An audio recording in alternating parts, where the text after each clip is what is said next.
નમસ્તે મિત્રો, તાજા અને ખૂબ જ અગત્યના મોટા રાજકારણ સમાચાર. હવે ફરી ભારતનું રાજકારણ ગરમાયું અને અચાનક અહીં રાષ્ટ્રપતિએ પદેથી આપી દીધું રાજીનામું. મોકલી દેવાયા જેલમાં અને પીએમ મોદીએ કરી મોટી જાહેરાત. હવે સંસદની પણ કાર્યવાહી થઈ સ્થગિત. સીએમ ભૂપેન્દ્ર પટેલ આવ્યા ગુસ્સામાં અને શિક્ષણ મંત્રીની રાજીનામાની માંગ પણ યથાવત. તેમજ જેપી નડ્ડાનું મોટું નિવેદનને લઈને સમાચાર જાણતા પહેલાં તમે જો ચેનલમાં નવા હો તો ખાસ મિત્રો આપણી ચેનલને ફટાફટ સબસ્ક્રાઈબ કરી લેજો, કારણ કે રોજના તાજા અને ઉપયોગી એવા રાજકારણ સમાચાર આખો દિવસના સમયસર અમે તમને આપતા રહીશું. વિડીયો પસંદ આવે તો લાઈક કરી દેજો અને વધુને વધુ આપના મિત્રોને ઝડપથી શેર કરી દેજો.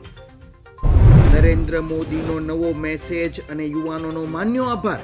પીએમ મોદીએ ગઈકાલે મોડી રાત્રે એક નવો વિડીયો શેર કર્યો છે. વિડીયોમાં પીએમ મોદીએ કહ્યું, આભાર મિત્રો, મને ગઈકાલે મોડી રાત્રે તમને મળવાનો મોકો મળ્યો. મેં પોસ્ટ કરેલો વિડીયો તમે જે રીતે પ્રતિભાવ આપ્યો તેની પ્રશંસા કરું છું. તમે સકારાત્મક સૂચનો આપ્યા, બધાનો આભાર. વધુમાં પીએમ મોદીએ કેપ્ચરમાં લખ્યું, એ યુવાનોનો આભાર કે જેમણે ગઈકાલે મારો વિડીયો જોયો અને ઉપયોગી મને સૂચનો પણ મોકલ્યા. ત્યારબાદ દેશના કેન્દ્રીય મંત્રી જેપી નડ્ડાએ આપ્યું મોટું નિવેદન. કેન્દ્રીય મંત્રી જેપી નડ્ડાએ જણાવ્યું છે કે પેપર લીકનો મુદ્દો તપાસનો વિષય છે.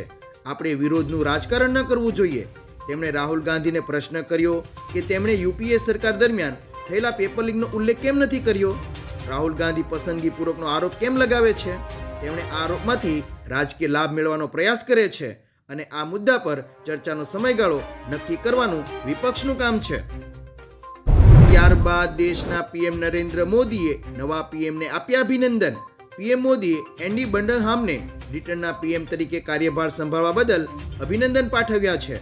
પીએમ મોદીએ એક્સ પર પોસ્ટ કરી લખ્યું કે ભારત બ્રિટન સહિયારા લોકશાહી મૂલ્યોથી બંધાયેલા છે અને બંને દેશો વચ્ચે અનેક ક્ષેત્રોમાં મજબૂત સહયોગ છે. આ મહિને સીઈટીએ લાગુ થવાથી ભારત અને બ્રિટનની દ્વિપક્ષીય ભાગીદારી વધુ મજબૂત થવાની ઉમ્મીદ છે. ભારત બ્રિટન વ્યાપક વ્યૂહાત્મક ભાગીદારીને વધુ ગાઢ બનાવવા માટે ખૂબ જ ઉત્સાહિત છે.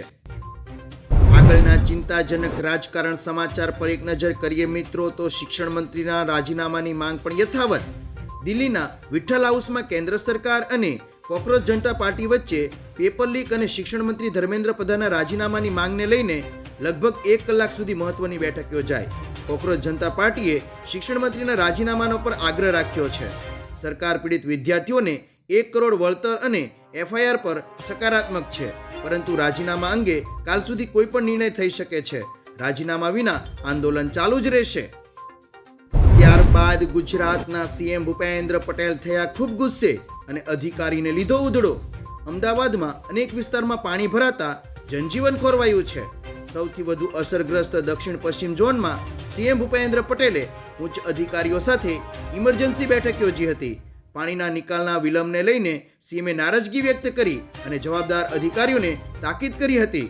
કેબિનેટ મંત્રી ઋષિકેશ પટેલે જણાવ્યું કે તમામ ઉપલબ્ધ પંપ અને સાધનોનો ઉપયોગ કરીને યુદ્ધના ધોરણે પાણીનો નિકાલ કરવા માટે તંત્રને કડક આદેશો અપાયા છે. આગળના મોટા સમાચાર અને સંસદની કડક કાર્યવાહી હવે સોમવાર સુધી થઈ સ્થગિત.